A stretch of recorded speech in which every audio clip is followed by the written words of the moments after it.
ज्योतिष का सफर में नरेश गांधी का सादर प्रणाम। ये हमारा 137वां एपिसोड है जिसका नाम है आप बनेंगे धनवान। धन आज की प्रथम जरूरियात बन चुका है। धन से ही इंसान को पहचान मिलती है। इस दुनिया और समाज में धनवानों को हर जगह मान मिलता है। ये मान इंसानों को धन की वजह से मिलता है। आज के दौर में एक ऐसी सोच चल पड़ी है कि धन ही सब कुछ है। बिना धन के एक पल भी गुजारना मुश्किल है। धन के पीछे की ये अंधी दौड़ इंसान को कहाँ ले जाएगी ये कोई नहीं जानता। धन किसी को थोड़ी मेहनत से तो किसी को ज्यादा मेहनत से मिल जाता है, जबकि कुछ लोगों को धन जीवन भर मेहनत करने के बावजूद भी कम ही मिलता है, जिसमें सिर्फ गुजारा होता है। धन कमाने के वैसे तो कई रास्ते हैं। उनमें से पहला है व्यापार। कोई भी छोटा बड़ा व्यापार करके जातक धन कमा सकता है, क्योंकि व्यापारी अपने लिए काम करता है। व्यापार करने वाला खुद अपना बॉस होता है। वह हर तरह से आजाद होता है। दूसरी होती है नौकरी। इसमें एक बंधी हुई धनराशि मिलती है, हालांकि इसे गुलामी कहना उचित होगा। वह दूसरे धनवान बने इसके लिए काम कर रहा होता है। और तीसरे के हिस्से में जो आता है वह होता है मजदूर, जो फैक्ट्री में काम करते हैं, या वह लोग जो बिल्डिंगे बनने पर मजदूरी करके पसीना बहाते हैं। बदले में 2 जून की रोटी के सिवा कुछ भी हासिल नहीं होता। धन उसे ही मिलता है जिसके भाग्य में होता है। क्या आप बनेंगे धनवान? आइए जानते हैं। हमने इस कुंडली में कोई भी राशि नहीं लिखी है, सिर्फ लग्न लिखा है।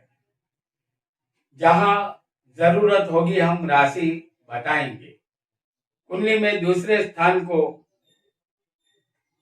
धन स्थान कहते हैं और उसका मालिक जो होता है उसे धनेश कहते हैं। हमारे बताए हुए योग किसी भी कुंडली में लागू होंगे। यहाँ जो लग्न लिखा गया है वो उदाहरण के तौर पर लिया गया है। आइए जानते हैं पहले योग को। धनेश और पराक्रमेश की केंद्र त्रिकोण में युति। यहाँ हम आपको दिखाएंगे मेष लग्न। मेष लग्न की कुंडली में धनेश कौन बनेगा? शुक्र। और पराक्रमेश कौन बनेगा? बुध। तो शुक्र बुध की युति केंद्र में होनी चाहिए। तो हम आपको दिखा रहे हैं धनेश और पराक्रमेश की युति केंद्र में। जो बुध होगा और शुक्र होगा।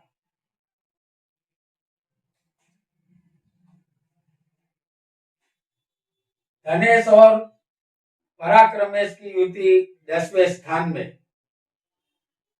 अगर ऐसा योग किसी भी जातक को अपनी कुंडली में होगा तो वो अपने पराक्रम और कर्म से, अपनी मेहनत से ऐसा जातक धनवान बनता है। आइए जानते हैं दूसरे योग को।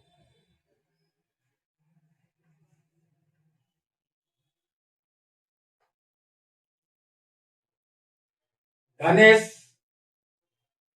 धन में होना चाहिए और गुरु मंगल के साथ। तो हम आपको फिर एक बार मेष लग्न की कुंडली बनाकर दिखा रहे हैं।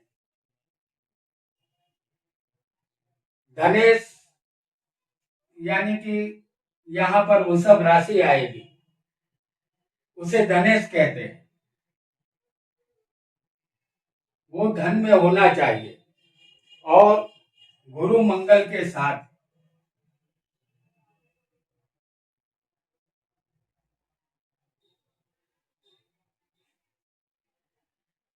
हमने आपके सामने फिर एक बार मेष लग्न की कुंडली बनाई है और यहाँ पर धन स्थान में वृषभ राशि है और इस स्थान में शुक्र के साथ गुरु मंगल होने चाहिए।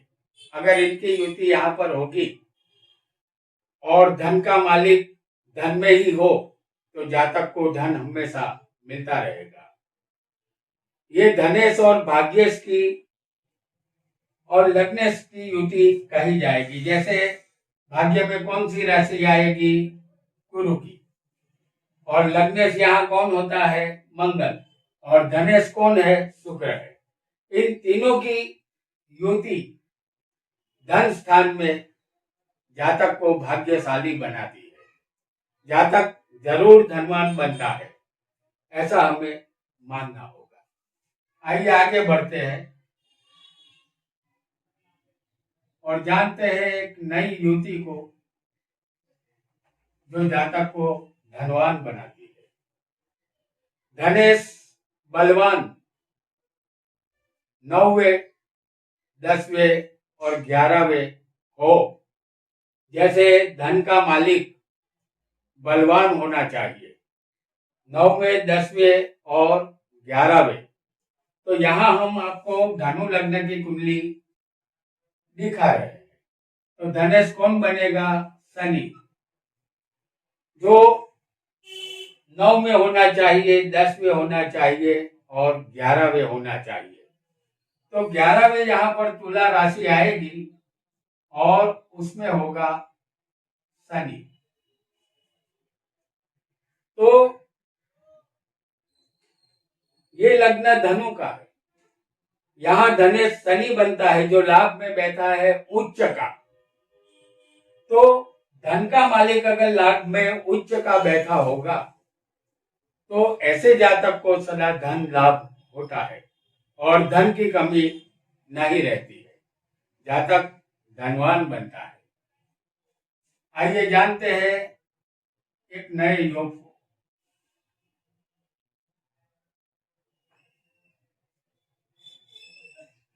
धनेश भाग्येश कर्मेश की युति, यानी कि धन स्थान दूसरा होता है, कर्म स्थान 10वां होता है और धनेश भाग्येश और कर्मेश की युति चौथे स्थान में हो और चौथे का मालिक बलवान हो और 12वें एक भी ग्रह नहीं होना चाहिए। तो मेष लग्न में ये कुंडली हम आपको मेष लग्न की बनाकर दिखा रहे हैं। सबसे पहला धनेश,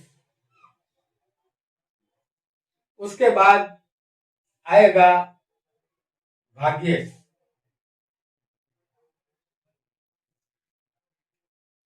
मेष लग्न में धनेश कौन होगा? शुक्र, जो चौथे बैठा होगा।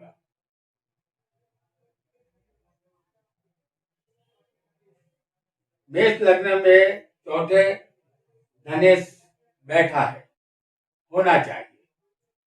और भाग्य में धनु राशि है तो ये धनु राशि का मालिक हुआ गुरु, ये भी चौथे होना चाहिए। और कर्म में आएगी जो राशि वो होगी मकर, इसका मालिक होगा शनि, उसे भी चौथे स्थान में होना चाहिए। अब चौथे का मालिक कौन है? चंद्र है, जो धन में चला गया है और उच्च का बैठा है। और 12वां स्थान बिल्कुल खाली होना चाहिए। तो 12वां स्थान यहाँ पर खाली है, हम आपको यहाँ पर कोई भी ग्रह नहीं दिखा रहे हैं। तो धनेश शुक्र चौथे मौजूद है, भाग्य का मालिक गुरु वो भी चौथे मौजूद है और कर्म का मालिक शनि वो भी चौथे मौजूद है और चौथे का मालिक धन में बलवान होना चाहिए। तो ये वृषभ का चंद्र है, तो चंद्र उसमें उच्च का होता है। तो ये बलवान है। और 12वां स्थान जो है वो यहाँ पर मीन राशि आएगी, मगर खाली है और खाली ही होना चाहिए। ऐसा योग जातक को बेशुमार धन दौलत का मालिक बनाता है। किसी चीज की कमी जातक को नहीं रहती। जातक अतिशय धनवान होता है। आइए आगे बढ़ते हैं, एक नए योग को जानते हैं।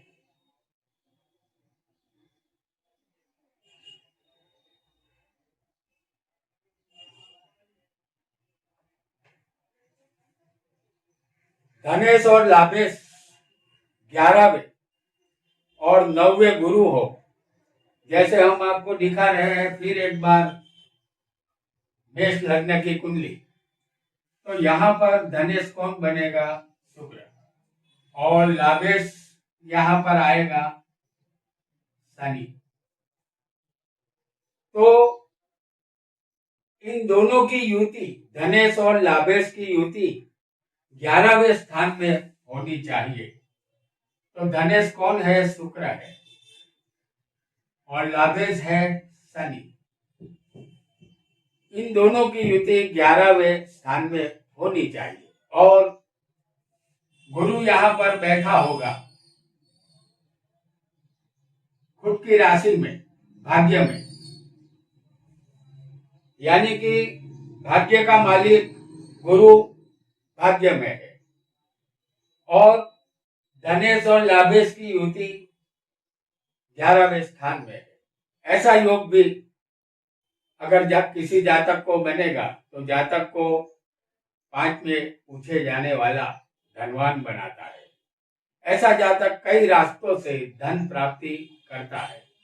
यहाँ भाग्य का मालिक गुरु है, जो भाग्य में ही बलवान है। और शनि लाभ का मालिक है और लाभ में ही बलवान होकर धनेश शुक्र के साथ लाभ में बैठा है। यानी भाग्य में धन लाभ है, ऐसा मानना चाहिए। आइए आगे बढ़ते हैं और एक नए योग को जानते हैं।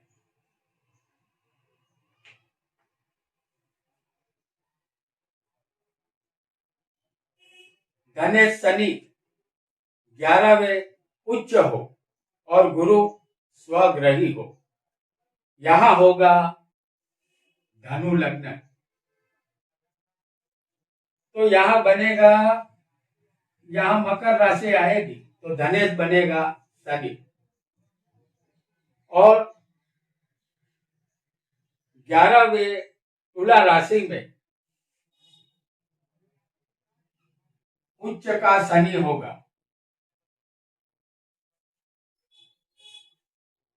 धनेश 11वें उच्च का तुला में है। और धन का मालिक शनि तीसरी दृष्टि से शरीर को देखता है और शरीर को ही धन की जरूरत होती है। शनि जब भी धन देता है तो ठहरने वाला धन देता है। एक लंबे समय तक जातक धन का उपभोग कर पाता है। आइए जानते हैं एक नए योग को।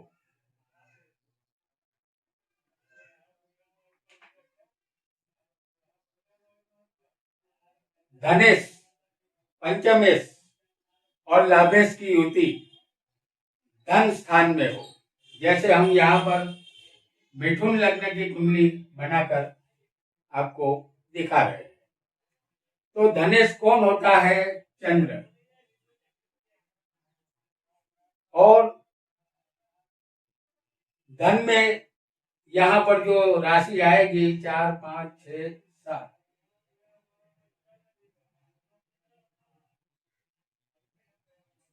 धनेश चंद्र बनता है तो इसकी युति धन में होनी चाहिए। तो धनेश चंद्र है और पंचमेश होता है शुक्र। ये शुक्र भी हम आपको धन स्थान में दिखा रहे हैं। और लग्नेश शुक्र धन में और लाभेश, लग्नेश नहीं लाभेश, लाभेश मंगल होगा। जैसे यहाँ आएगी मेष राशि, तो मंगल भी हम आपको धन स्थान में ही दिखा रहे हैं। तो धन का मालिक चंद्र धन में ही बैठा है। पंचमेश शुक्र वो भी धन में चला गया है, और लाभेश मंगल ये भी धन में बैठा है। तो इन तीनों की युति धन स्थान में होगी तो जातक को धनवान बनने से कोई नहीं रोक सकता। जातक अवश्य धनवान बनता है। आइए एक और योग को जानने का प्रयत्न करते हैं।